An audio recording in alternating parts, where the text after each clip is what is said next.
Good evening everyone, नमस्कार नमस्कारम। मैं कार्तिक गुप्ता आप सभी का एसजीआई कंपटीशन क्लासेस पर बहुत बहुत स्वागत करता हूं। I hope so all of you are well and doing well. So let's start the session. और वो कहते हैं ना कि मेहनत की भट्टी में जो तपकर जलता है, मेहनत की भट्टी में जो तपकर जलता है वही क्या होता है सर?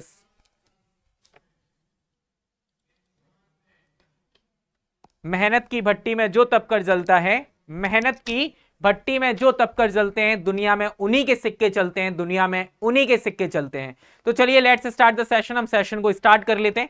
सेशन को स्टार्ट करेंगे, आगे बढ़ेंगे। तो एक कोट है कि ना थके हैं कभी पैर, ना कभी हिम्मत हारी है। ना थके हैं कभी पैर, ना कभी हिम्मत हारी है। हौसला है जिंदगी में कुछ कर दिखाने का, हौसला है जिंदगी में कुछ कर दिखाने का। इसलिए सफर अभी भी जारी है, इसलिए सफर अभी भी जारी है। तो चलिए लेट्स स्टार्ट द सेशन। हम सेशन को स्टार्ट करते हैं। आज का जो सेशन है वो बहुत इंपॉर्टेंट सेशन है, क्योंकि इस सेशन में हम कवर अप करेंगे बहुत सारी चीजों को। मिक्स ग्रामर के क्वेश्चंस होंगे, सारी चीजें बेहतरीन होंगी। आगे हम बात करते हैं, welcome to SGI competition classes, welcome to this session. और आगे हम बात करते हैं, आज का जो एरर है, आज का जो सेशन है वो बेस्ड ऑन कॉमन एरर है। क्या है sir? Based on common error से। यदि बेस्ड ऑन कॉमन एरर से है तो पहला क्वेश्चन आपके सामने ये रहा कि magic realism is one of the latest addition to good literature publish in recent times. आपको मैं विथ वॉच के साथ आपको टाइम दूंगा कि आप इसे सॉल्व करके बताइए फटाक से कि कितने देर में आप सॉल्व कर पाएंगे। Got it? तो एक बार आंसर मुझे बताना क्या होगा। ओहो, ठीक है, टाइमर आपके पास रहेगा। टाइमर आपके पास 30 सेकेंड का टाइमर रहेगा। करेक्ट आंसर आपको बताना है कि what should be the correct answer. क्या करेक्ट आंसर होगा? क्या करेक्ट आंसर होगा?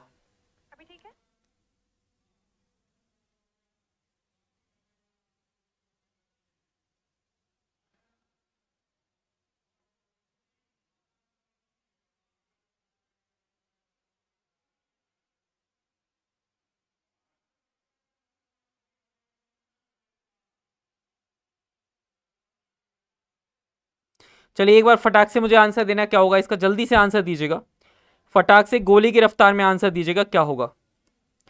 गोली की रफ्तार में आंसर दीजिएगा, क्या होगा? तो अब यहां से आपको एक छोटे छोटे कॉन्सेप्ट समझने हैं, छोटी छोटी बातें समझनी है, जहां से आपको बहुत हेल्प मिलेगी। तो चलिए बात करते हैं। तो यहां पर हम बात करेंगे, तो टाइम हो चुका है आपका अप। यहां पर हम बात करेंगे तो करेक्ट आंसर क्या होगा? सबसे पहले आपके पास एक क्वेश्चन आता है, एक कॉन्सेप्ट नंबर 1 को आप याद रखना है। क्या सर? कॉन्सेप्ट नंबर 1 को आपको याद रखना है। सर क्या कॉन्सेप्ट नंबर 1 याद रखना है? सर क्या कॉन्सेप्ट नंबर 1 आपको याद रखना है? कि सर कॉन्सेप्ट नंबर आपसे 1 कहता है कि वन ऑफ के बाद क्या होता है सर? नाउन आता है प्लूरल। नाउन एक तो काउंटेबल आता है, एक तो नाउन क्या आता है सर? काउंटेबल आता है। और दूसरा सर प्लूरल नाउन आता है। क्या आता है सर? दूसरा प्लूरल नाउन आता है। ओके, काउंटेबल नाउन आएगा और प्लूरल आएगा। क्या आएगा सर? काउंटेबल नाउन आता है, प्लूरल आता है। लेकिन याद रखिएगा, यदि वर्ब इसके अकॉर्डिंग आती है, यदि वर्ब इसके अकॉर्डिंग आती है तो इसके साथ वर्ब सिंगुलर आती है। क्या आती है? वर्ब आपकी सिंगुलर आती है। तो अब आपको यहां पर क्या देखना है? आपको यहां पर समझना है और जानना है कि यहां से आपको क्या मिला। एक क्वेश्चन, आपको क्वेश्चन मिलता है मैजिक रियलिज्म। अब आपको पता है इज क्या है? इसका सब्जेक्ट वर्ब है, ये रियलिज्म इसका सब्जेक्ट हुआ। बोलो यस सर। अब आगे देखेंगे, वन ऑफ के बाद क्या आएगा सर? नाउन प्लूरल आएगा। द आर्टिकल है, बोलो यस सर। लेटेस्ट जो है वो एक एडजेक्टिव है। लेटेस्ट क्या है? एडजेक्टिव। सर एडिशन आपका रहा नाउन। एडिशन क्या है? नाउन। तो वन ऑफ के बाद नाउन क्या आता है सर? प्लूरल आता है। तो क्या हो जाएगा सर? एडिशंस हो जाएगा। क्या हो जाएगा sir?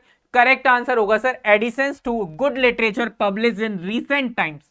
In recent times. Got it? तो करेक्ट आंसर आपका क्या होगा सर? एडिशन की जगह हमें क्या करना पड़ेगा सर? एडिशंस करना पड़ेगा। क्या करना पड़ेगा सर? एडिशंस करना पड़ेगा। Okay fine. चलिए आगे बात करते हैं, अगले क्वेश्चन की तरफ रुक करेंगे। एक इंपॉर्टेंट क्वेश्चन है, इसमें टाइम लीजिए पूरा 1 मिनट। 1 मिनट तक पूरा टाइम लीजिए।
तो करेक्ट आंसर इसका क्या होगा, एक बार मुझे बताना। What would be the correct answer, क्या करेक्ट आंसर होना चाहिए, क्या करेक्ट आंसर होना चाहिए, एक बार मुझे फटाक से बताओ, एक बार मुझे फटाक से बताइए क्या करेक्ट आंसर होना चाहिए। What should be the correct answer, एक बार प्लीज कमेंट करके बताएं मुझे कि क्या करेक्ट आंसर होना चाहिए। ठीक है, अब आपको समझना पड़ेगा यहां से कि लिखा हुआ है many goods are being manufactured, क्या लिखा हुआ है sir, many goods are being manufactured. अब यहां पर बात को समझना, आर आपकी क्या है सर, हेल्पिंग वर्ब, ओके। जो गुड्स है वो क्या है सर आपका, वो आपका एक सब्जेक्ट है, बोलो यस सर, गुड्स क्या है आपका, सब्जेक्ट है। अब जो कि मैनी लिखा हुआ है इसका मतलब प्लूरल है, इसका मतलब आर यहां तक ठीक है, आर यहां तक ठीक है, कोई दिक्कत नहीं है। लिखा हुआ है मैन्युफैक्चर्ड, मैन्युफैक्चर्ड क्या है, गुड्स को बनाया तो जाएगा नहीं, गुड्स खुद तो बनेगा नहीं, बनाया जाएगा, तो helping verb, supporting verb, main verb, okay. इसका मतलब ये जो वर्ब है वो किस में लिखी हुई है, पैसिव वॉइस में, क्योंकि इसका सब्जेक्ट भी कैसा है, पैसिव सब्जेक्ट है, इसका सब्जेक्ट कैसा है, पैसिव है। इसका मतलब यहां तक कहानी बिल्कुल क्लियर है, कोई भी डाउट नहीं है, ओके। अब आगे बात को समझना, many goods are being manufactured quickly, कैसे होते हैं सर, क्विकली होते हैं, विदाउट एनी रिगार्ड, रिगार्ड के साथ कभी भी फॉर नहीं आता, रिगार्ड के साथ टू आता है, रिगार्ड के साथ क्या आएगा सर, रिगार्ड के साथ टू आएगा, क्या आएगा, रिगार्ड टू हो जाएगा।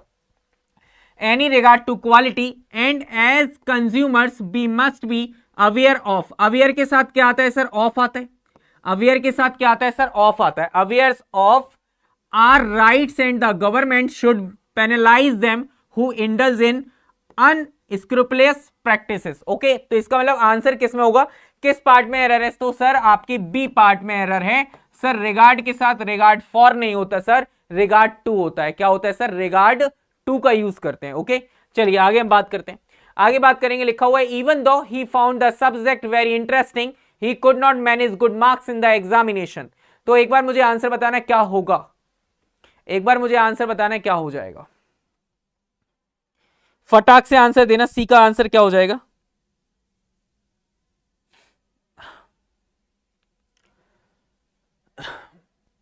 लिखा हुआ even though he found the subject very interesting he could not manage good marks in the examination.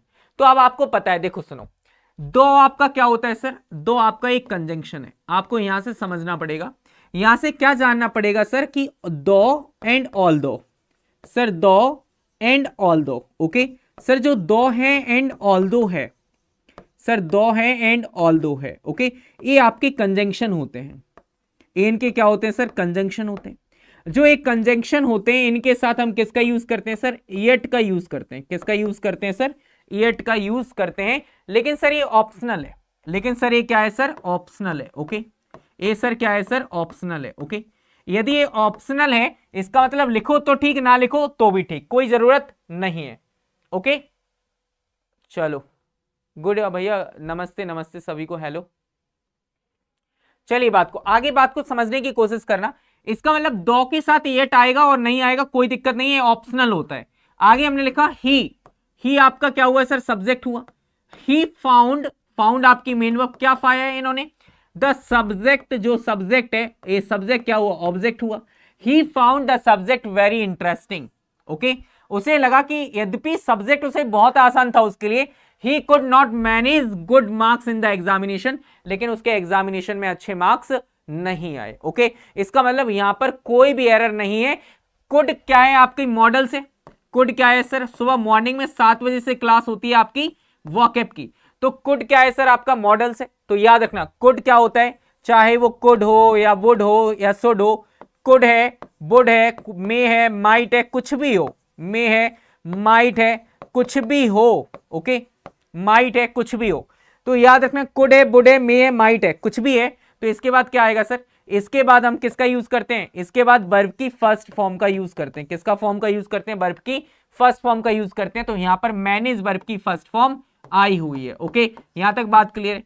Good marks in the examination, good marks in the examination, याद रखना good marks in the examination, got it. तो यहां पर answer क्या हो जाएगा sir, good marks हो जाएगा। तो यहां पर क्या होगा कि आंसर क्या है सर, नो एरर, कोई भी एरर नहीं है sir, no error is the correct answer, no error, कोई भी एरर यहां पर नहीं दिख रही है, ओके। इस सेंटेंस में कोई भी एरर नहीं है। अगले क्वेश्चन पे आना, all the furniture have been replaced by the owner of the house before shifting. Before shifting, मुझे आंसर बताना है क्या होगा, एक बार मुझे आंसर बताना है क्या होगा, करेक्ट आंसर क्या है, एक बार मुझे आंसर बताने की कोशिश करिए। अब आपको पता होना चाहिए, यहां से 30 सेकंड का टाइम आपको दिया जाता है कि करेक्ट आंसर क्या है, एक बार मुझे बताना करेक्ट आंसर क्या है।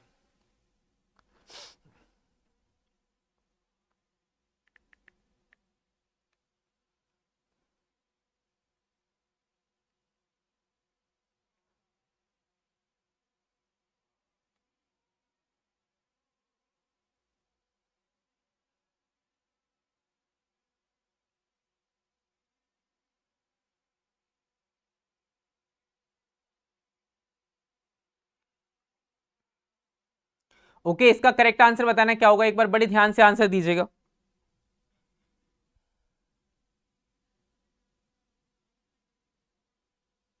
एक बार करेक्ट आंसर मुझे बताना क्या होगा, what should be the correct answer. तो अब आपको पता है कि पहले आपको पकड़ना है वर्ब। वर्ब कहां है सर, हैव आपकी वर्ब है, बीन आपकी वर्ब है, और रिप्लेस्ड आपकी वर्ब है। ओके, तो ये आपकी क्या है सर, हेल्पिंग वर्ब है, ये आपकी एक सपोर्टिंग वर्ब है, ये आपकी क्या है सर, एक मेन वर्ब है। ये क्या है सर, आपकी एक मेन वर्ब है। अब आपको समझना है कि इसका सब्जेक्ट कहां है, तो सब्जेक्ट सर इसके आगे होगा, द फर्नीचर जो होगा वो इसके आगे होगा, मीन सब्जेक्ट है। क्या है सर, सब्जेक्ट है। ओके, तो यहां पर बात को समझना, ऑल दो फर्नीचर क्या है सर, सब्जेक्ट है। यदि ये सब्जेक्ट है तो इसका मतलब फर्नीचर एक अनकाउंटेबल नाउन होता है। कैसा होता है सर, फर्नीचर जो है वो एक अनकाउंटेबल नाउन है। यदि ये अनकाउंटेबल नाउन है तो ये कैसा होगा सर, सिंगुलर होगा। तो यदि सिंगुलर होगा तो सर ऑल द फर्नीचर के साथ हम हैज लिखेंगे, हैव नहीं आएगा। क्या लिखेंगे, all the furniture, all the furniture has been replaced by the owner of the house before shifting. तो करेक्ट आंसर क्या होगा sir, B is the correct answer. क्योंकि आपको पता है जैसे इंफॉर्मेशन है, नॉलेज है, लगेज है, बैगेज है, इन सबके साथ हम किसका यूज करते हैं सर, इन सबके साथ हम सिंगुलर वर्ब का यूज करते हैं। किसका यूज करते हैं सर, हम सिंगुलर वर्ब का यूज करते हैं। Got it. ये छोटे छोटे पॉइंट को समझते रहिएगा, ये बहुत जरूरी है, ये बहुत ज्यादा जरूरी है। चलिए आगे हम बात करते हैं, आगे बात करेंगे अगले क्वेश्चन की तरफ। लिखा हुआ है 5th नंबर का क्वेश्चन है, 30 सेकंड का टाइम दिया जाता है, बताना what should be the correct answer, what should be the correct answer.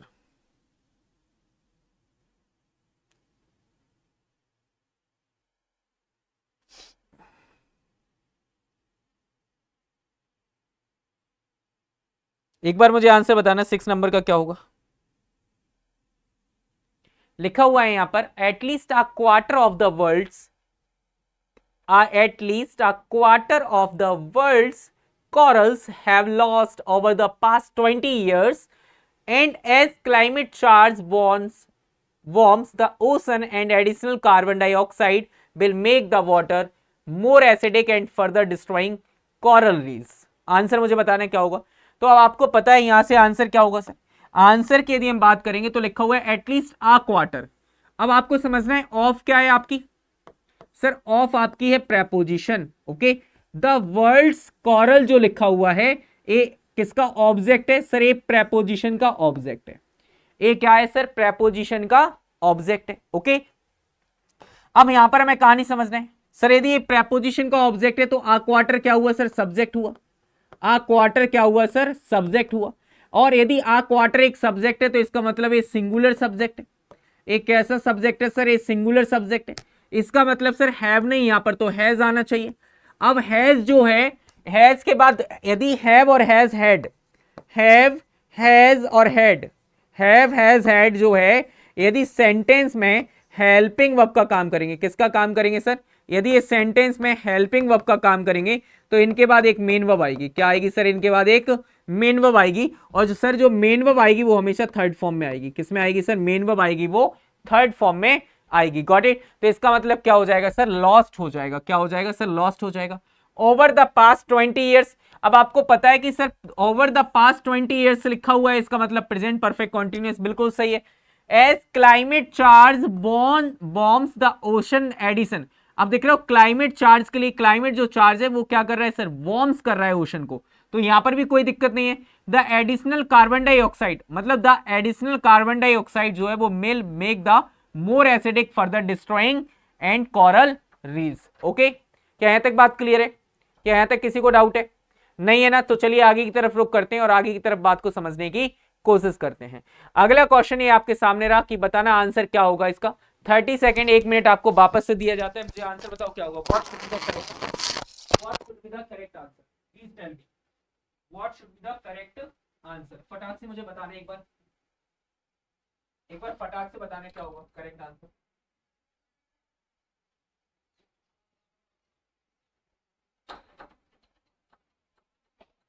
Okay, चलिए एक बार आंसर मुझे बताने की कोशिश करिए, what should be the correct answer. तो अब आपका आंसर क्या होगा सर? इसका आंसर हो जाएगा, यहां पर लिखा हुआ है वन ऑफ द स्टेट।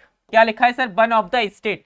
तो अभी मैंने आपको बताया है, मैंने अभी आपको बताया कि सर वन ऑफ के बाद जो नाउन आएगा वो कैसा आएगा सर? वन ऑफ के बाद जो नाउन आएगा वो तो प्लूरल आएगा। जो नाउन है सर वो प्लूरल आएगा। ओके, नाउन प्लूरल आएगा और काउंटेबल आएगा। कैसा आएगा सर? नाउन प्लूरल आएगा और काउंटेबल आएगा। ओके, लेकिन इसके लिए जो वर्ब आएगी, वो सिंगुलर आएगी। जो सर वर्ब है वो कैसी आएगी सर? वर्ब जो है वो सिंगुलर आएगी।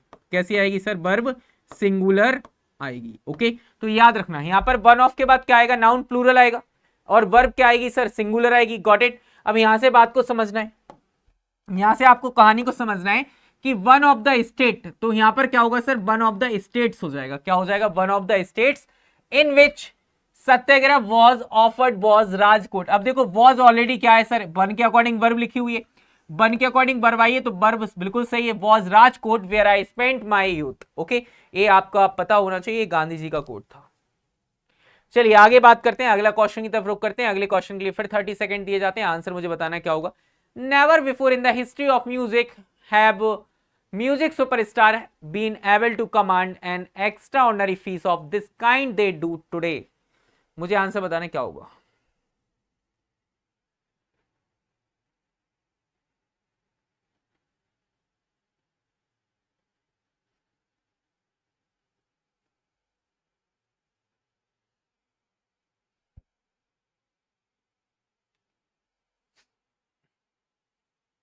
एक बार आंसर मुझे बताना क्या हो जाएगा फटाक से। एक अच्छा क्वेश्चन है, एक क्वेश्चन बहुत अच्छा है। लिखा हुआ है नेवर, 30 सेकंड कंप्लीट होते हैं।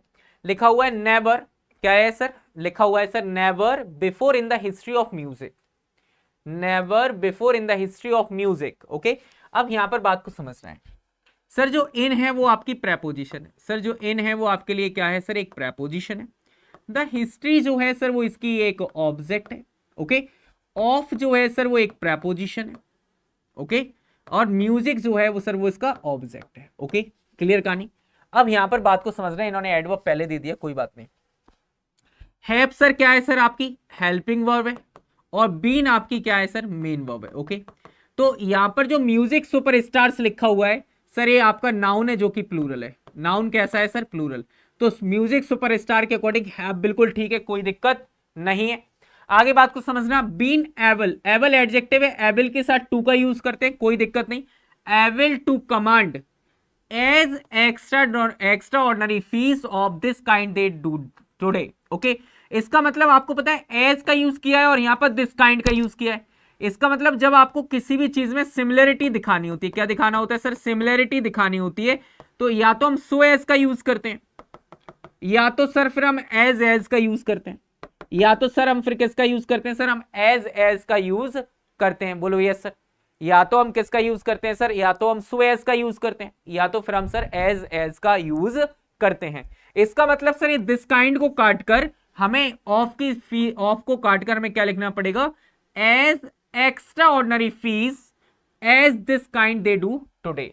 ओके, याद रखना। तो हम यहां पर क्या कर लेंगे सर? एज का यूज कर लेंगे। अगले क्वेश्चन पे चलते हैं। लिखा हुआ है neither the severe earthquake nor the subsequent famine could demoralise the people of the country. एक काम करिए, आंसर बताइए। 1 मिनट का टाइम दिया जाता है, 1 मिनट का आंसर, 1 मिनट में आंसर बताना क्या हो जाएगा।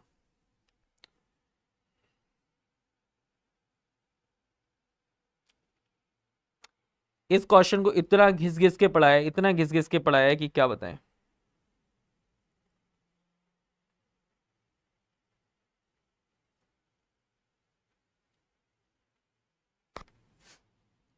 सर एज ओके, अब इसका आंसर बताना क्या होगा। बहुत अच्छा क्वेश्चन है, बहुत उम्दा क्वेश्चन है।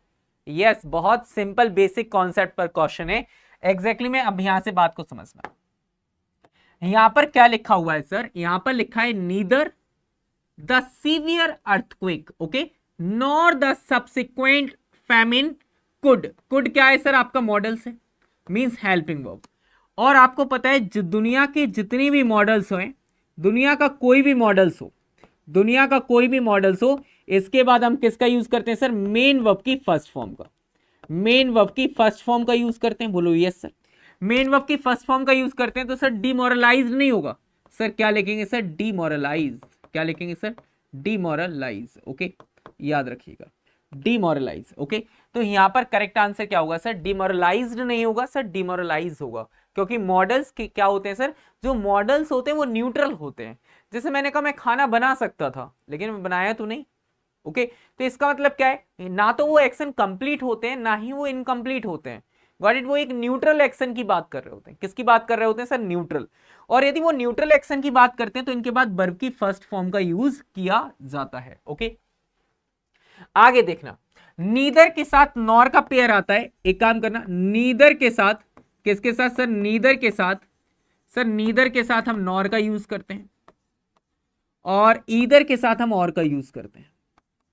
ईदर के साथ हम किसका यूज करते हैं सर, हम और का यूज करते हैं ओके, याद रखना। नीदर के साथ नॉर, ईदर के साथ हम और का यूज करते हैं, याद रखना। I could cook the food, yes. आगे बात को समझना, तो नीदर नॉर ईदर और का पेयर बनता है। इतनी छोटी छोटी बातों को याद रखना है। अगले क्वेश्चन की तरफ चलते हैं। अगले क्वेश्चन के लिए फिर 1 मिनट आपके लिए दिया जाता है। Such a life as this is far conducive to health than that of the man who rises late. तो यहां पर करेक्ट आंसर मुझे बताने की कोशिश करना, what should be the correct answer, what should be the correct answer.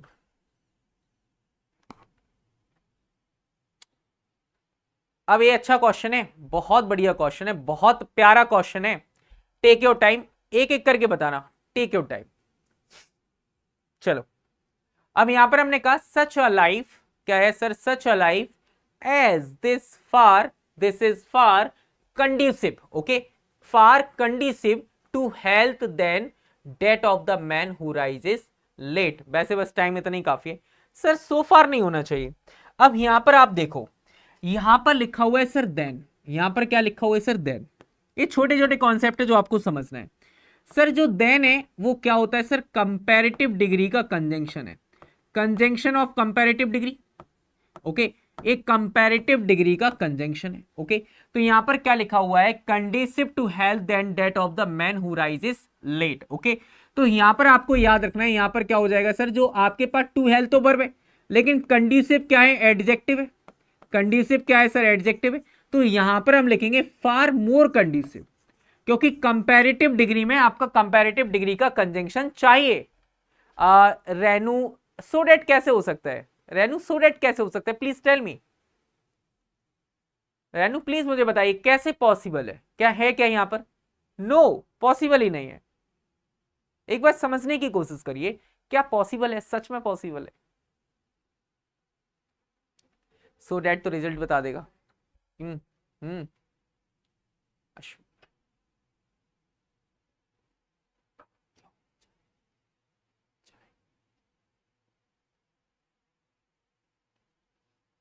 अब यहां पर याद रखना क्या हो जाएगा sir, such a life as this is far conducive okay. क्या कॉन्सेप्ट समझ में आया, जैसे कि मैंने कहा, मैंने एक चीज लिखा कि Ram is rich than Mohan. क्या लिखा हुआ है sir, rich than Mohan okay. अब इस वाले सेंटेंस में कोई गलती बता सकता है क्या, इस वाले सेंटेंस में कोई गलती बता सकता है, एक बार मुझे बताओ क्या कोई गलती है। एक बार फाइनली आंसर बताने की कोशिश करिए, फाइनली एक आंसर बताने की कोशिश करिए, कोई गलती है क्या। तो अब आपने कहा सर एक व्यक्ति है राम, एक व्यक्ति है मोहन, एक व्यक्ति है राम, एक व्यक्ति है मोहन, और इनके बीच में हम क्या कर रहे हैं सर, वर्सेस मींस कंपैरिजन कर रहे हैं। यदि हम वन वर्सेस अनदर का कंपैरिजन कर रहे हैं तो सर यहां पर रिच नहीं सर, रिचर होना चाहिए। यदि ये कॉन्सेप्ट आपने यहां पर अप्लाई कर लिया, यदि ये कॉन्सेप्ट आपने यहां पर अप्लाई कर लिया तो यहां क्या दिक्कत थी, यहां क्या दिक्कत थी, क्या आप मुझे बताइए। 9th वाले क्वेश्चन में अब कोई दिक्कत है आपको, क्या 9th वाले क्वेश्चन में अब कोई दिक्कत है? आपको कोई दिक्कत होनी भी नहीं चाहिए, बहुत सिंपल सा क्वेश्चन था, एक छोटा सा कॉन्सेप्ट वहां जाके फिट हो गया। अगले क्वेश्चन पे आना, लिखा हुआ है hardly the inspector had arrived, hardly the inspector had arrived there to investigate the crime before the house was set ablaze. Answer मुझे बताना क्या हो जाएगा। एक बहुत प्यारा सा क्वेश्चन है, बहुत प्यारा सा। गुड इवनिंग सभी को गुड इवनिंग, है ना। एक बहुत प्यारा सा क्वेश्चन है, लिखा हुआ है hardly the inspector had arrived there to investigate the crime before the house was set ablaze. मुझे आंसर बताइए क्या होगा, what should be the correct answer, what should be the correct answer, एक बार मुझे बताओ फटाक से। अच्छा क्वेश्चन है, मैं पहले बता रहा हूं, और किसी टाइम पर एसएससी का फेवरेट रहा है। अब एसएससी में कभी कभार पूछ लिया जाता है, कभी कभार पूछ लिया जाता है। तो अब यहां से बात को समझिएगा, यहां से मैंने आपको क्या कहा सर, जैसे कि कभी भी एडवर्ब से सेंटेंस स्टार्ट हो जाए, कभी भी एडवर्ब से यदि सेंटेंस को स्टार्ट करो, यदि एडवर्ब से सेंटेंस स्टार्ट हो रहा है आपका, तो एक बात याद रखना, यदि एडवर्ब से सेंटेंस स्टार्ट हो रहा है ना, तो आपको इन्वर्जन में लिखना पड़ेगा, इन्वर्जन फॉर्म में लिखना पड़ेगा। किस में लिखना पड़ेगा सर? Inversion form. और इन्वर्जन फॉर्म का मतलब क्या होता है सर? इन्वर्जन फॉर्म का मतलब होता है सर, इन्वर्जन का मतलब होता है like interrogative, like interrogative, okay, like interrogative, like interrogative. अब इंटेरोगेटिव में क्या होती है सर? इंटेरोगेटिव में हेल्पिंग वर्ब आती है, फिर सब्जेक्ट आता है, फिर आपकी कोई और वर्ब आती है, मेन वर्ब आ गई या सपोर्टिंग वर्ब आ गई, कोई भी आई। अब यहां पर देखने की कोशिश करिए, जैसे हार्डली क्या है सर? एडवर्ब है, तो एडवर्ब से सेंटेंस कभी भी स्टार्ट नहीं होते, याद रखना। एडवर्ब ऑफ डिग्री से कभी भी सेंटेंस स्टार्ट नहीं होते, एडवर्ब ऑफ डिग्री से कभी भी सेंटेंस स्टार्ट नहीं होते। इसका मतलब यहां पर क्या होगा सर? यहां पर आंसर होगा सर हार्डली। अब जो हेड आपकी क्या है? हेल्पिंग वर्ब है, वो आगे आएगी। हार्डली के साथ क्या आएगा sir? Hardly had the inspector arrived there to investigate the crime before the house. Okay, तो इसका और आंसर बताना क्या हो सकता है?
चलिए अब आगे हम बात करेंगे सर, हार्डली के साथ हम वैन का यूज करते हैं। बिल्कुल हार्डली के साथ हम वैन का यूज करते हैं, मुझे पता है, लेकिन आज एक नया कॉन्सेप्ट सीखिए। एग्जैक्टली में हार्डली के साथ आप वैन का यूज करते हैं, ये बात सच है, यहां पर कोई भी दिक्कत नहीं है। हार्डली जो है वो आपका एक एडवर्ब है। हार्डली क्या है सर? आपका एक एडवर्ब है। हार्डली क्या है सर? आपका एक एडवर्ब है। और यदि ये एडवर्ब है तो आपको पता होना चाहिए कि इसके साथ एक कंजंक्शन आएगा। सर यहां पर कंजंक्शन क्या आएगा? कंजंक्शन या तो व्हेन आ सकता है या तो बिफोर आ सकता है, या तो व्हेन आ सकता है या तो सर बिफोर आ सकता है, याद रखना। ओके, इसी की तरह एक पेयरिंग में कंजंक्शन और होता है सर नो सूनर। क्या होता है sir? No sooner. Sir no sooner के साथ हम देन का यूज करते हैं, नो सूनर के साथ हम देन का यूज करते हैं। नो सूनर के साथ हम किसका यूज करते हैं सर? देन का यूज करते हैं। हाँ, yes, when and before both are right with hardly. Hardly के साथ दोनों ही सही है, कोई दिक्कत नहीं है, कोई परेशानी नहीं। ओके फाइन, चलिए आगे हम बात करते हैं।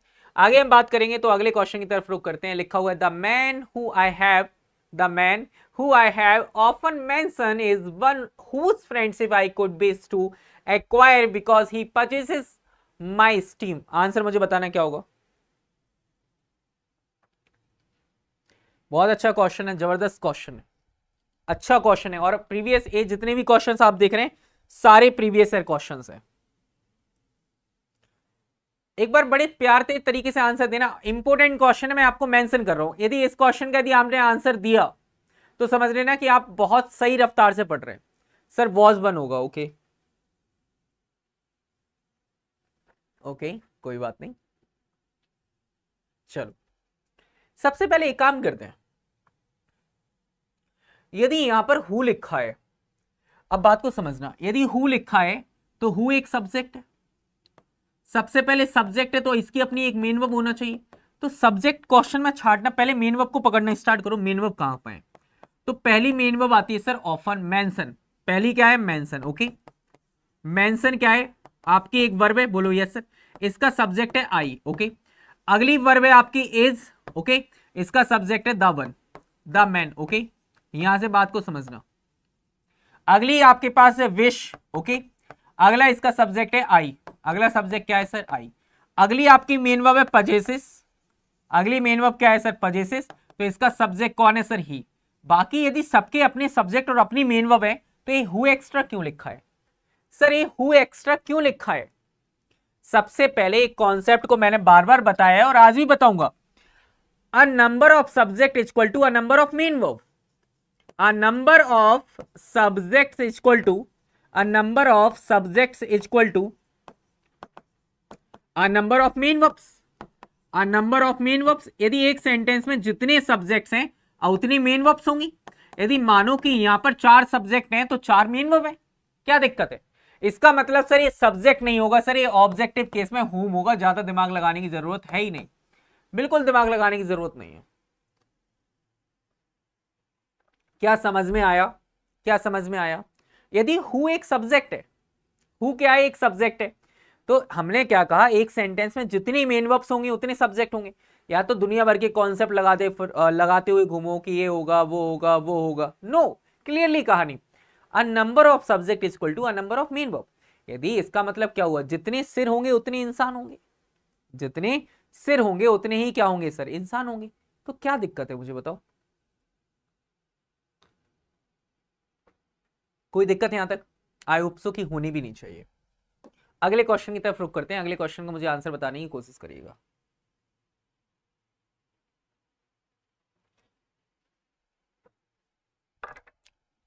सर वॉइस की तरह हो गया। वॉइस की तरह कैसे हो जाएगा? वॉइस की तरह पॉसिबल ही नहीं है। वॉइस की तरह आप कैसे कह रहे हो बताओ?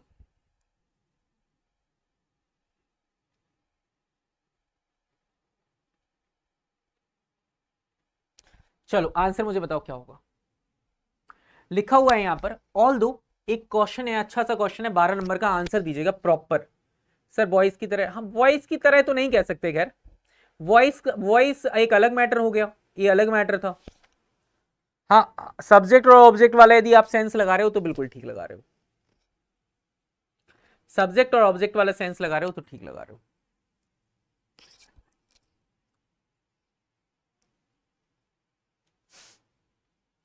वॉइस की तरह हो गया। ऑल दो के साथ सर येट आता है। ओके, देखिए मैं वापस आपको समझाने की कोशिश करूंगा कि ऑल दो के साथ येट आए जरूरी नहीं है, कंपल्सन नहीं है। ऑल दो के साथ येट आए कोई कंपल्सन नहीं है।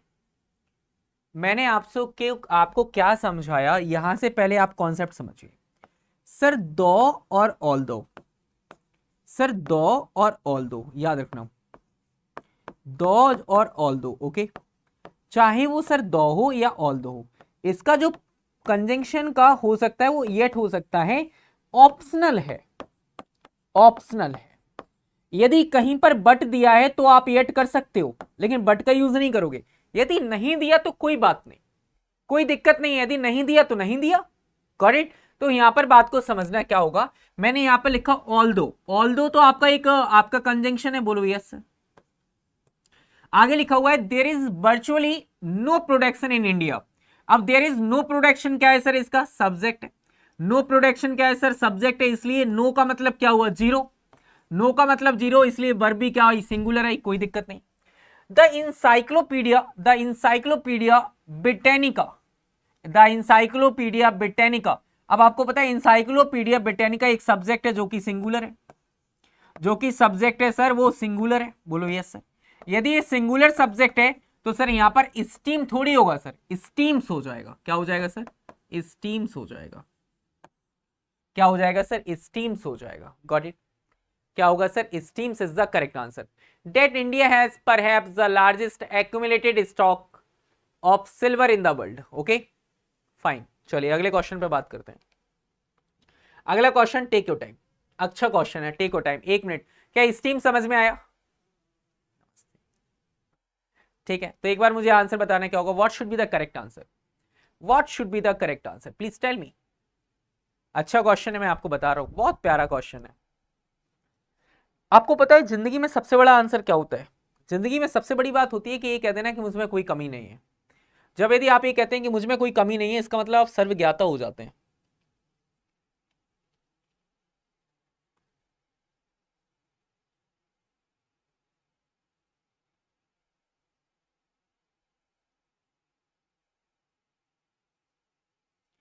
अब यहां पर लिखा हुआ है वाइल फार्मर्स आर स्ट्रगलिंग। अब याद रखना, फार्मर्स जो क्या है सर वो प्लूरल है, फार्मर्स जो है वो क्या है सर, प्लूरल है। ओके, आर आपका बिल्कुल सही बात है, आर बिल्कुल फार्मर्स प्लूरल है तो मेन वर्ब प्लूरल आएगी, कोई दिक्कत नहीं। Are struggling to cope with, क्या लिखा हुआ है सर, कोप विथ। ओके, तो कोप विथ को आपको याद रखना है सर, कोप विथ का मतलब क्या हुआ सर, कोप विथ का मतलब हो गया कि कोप विथ करना, मतलब कोप विथ करना severe drought.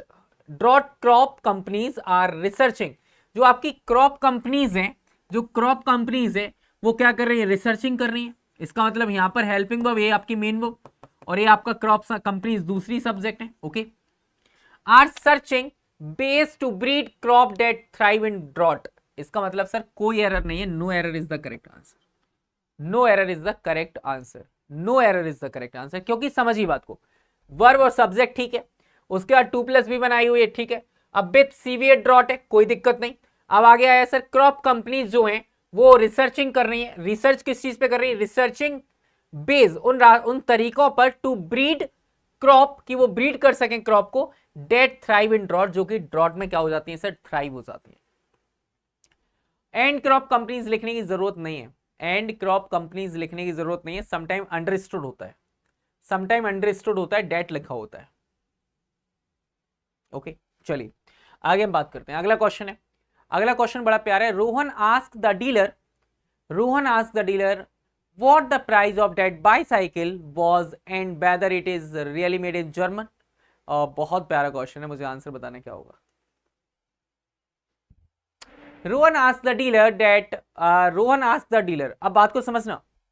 Good evening sir, subject के लिए सर, 2 सब्जेक्ट के लिए एंड नहीं होगा, नहीं नेसेसिटी उस चीज की है ही नहीं, जरूरी नहीं है। समटाइम्स वहां पर यदि नहीं लिखा हुआ है एंड तो इस मीन्स कि वो डेट वाले चीजों को हम पे कर रहे हैं, हमने वहां पर एज अ कंजंक्शन यूज किया है डेट को, जो कि अंडरस्टूड है। यदि राम एंड श्याम लिखा हुआ है तब आप लिख सकते हैं वहां पर sir it was really, yes it is correct answer. क्या हो जाएगा sir, it was really. Okay, so आज की क्लास हम रखेंगे बस यहां तक ही, बाकी आपसे मुलाकात होगी नेक्स्ट सेशन में। जब तक के लिए टाटा बाय बाय, हंसते रहिए, मुस्कुराते रहिए, खुश रहिए। Thank you so much. और इस सेशन में डेली आया करो, कुछ बहुत ज़्यादा होगा। आज की क्लास थोड़ा सा डिले हो गई थी किसी रीज़न से, लेकिन कल से क्लास डिले नहीं होगी। So bye bye, take care, हंसते रहिए, मुस्कुराते रहिए, खुश रहिए। Thank you so much for watching this session, bye bye, take care.